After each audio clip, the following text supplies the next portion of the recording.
Hi Tribe, and welcome to your first video for 2020. We are talking about habits today. So we're talking about who do you have to be that person that you want to be in 2020. So whatever your goal might be, so usually I talk about health and fitness because that's the avenue in which I coach most of my clients, but we could also use the goals of if you want to have a 6 or 7 figure business, or you want to be the best partner that you possibly can. Everything that you do is a sum of a bunch of little tiny habits that you do week in, week out, day out, month in, month out to be who you are. And if you want to be that person that you're currently not, so to be someone different, you're going to have to operate very differently. So we're going to talk about the identity of a person. In this example, we're going to use a fit, healthy person. So a fit, healthy, active person acts very differently to who you currently are, if that is your goal. So they do things like they're active at lunch. They might take their gym clothes to work and train at lunchtime, or they've got a pair of walking shoes underneath their desk and they slip those on and they go out at lunchtime. Talking about lunchtime, they also pack their lunch. They have a healthy breakfast. They take their vitamins in the morning. They move every single day to be that fit, healthy, active person.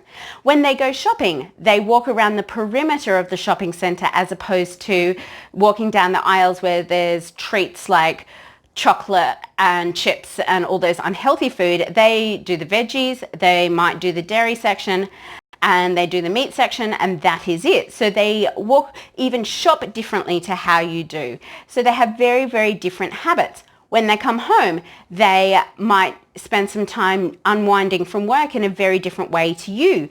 So it might be that they do what I've been doing is diamond painting, or they might play their musical instrument, or take their dog for a walk. So they unwind from work very differently to how you do.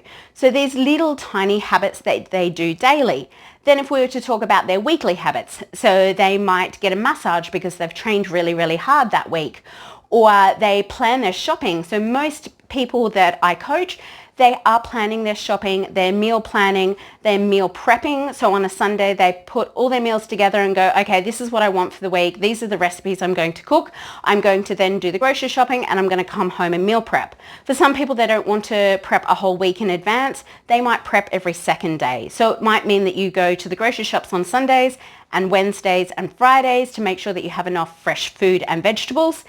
But then you do put this time and effort into planning your next day, so you're not winging it by the seat of your pants.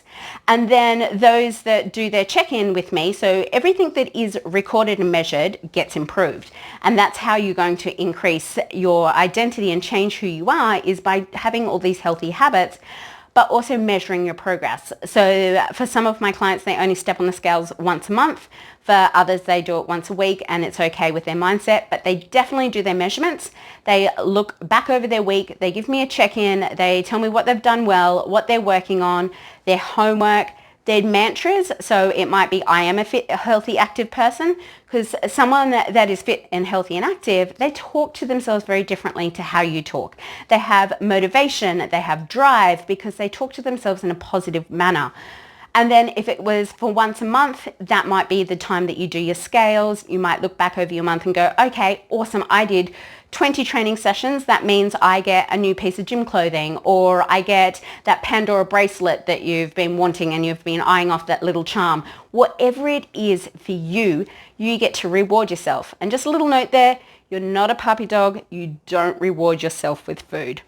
So I want you to go into your day-to-day life and think, well, what does a fit, healthy, active person do differently to how I'm currently doing?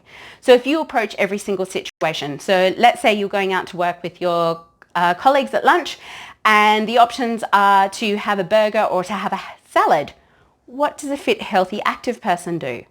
They choose the salad. So I'm going to encourage you to ask yourself, what is it that a fit, active, healthy person, or whatever identity it is that you're working towards, what do they do differently? And if we go back to the other scenario, if growing a 6 or 7 figure business, what does a person that owns a 7-figure business do differently to you?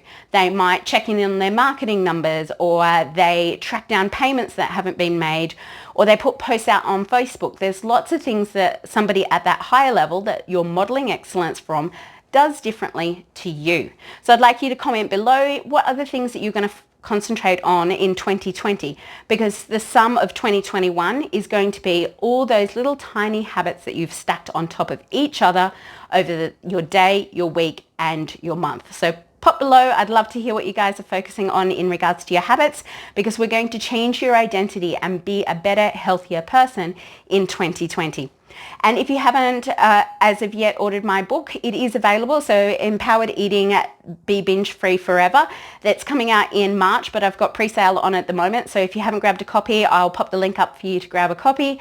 And that's where I share a lot more in depth these concepts and tools and strategies that I share about how to move yourself forward to have a healthy relationship with food, to be empowered around food and not owned by food. So I can't wait to share that book with you, because I've got lots of stories in there from my clients. I've got 12 easy strategies you can put in place yourself.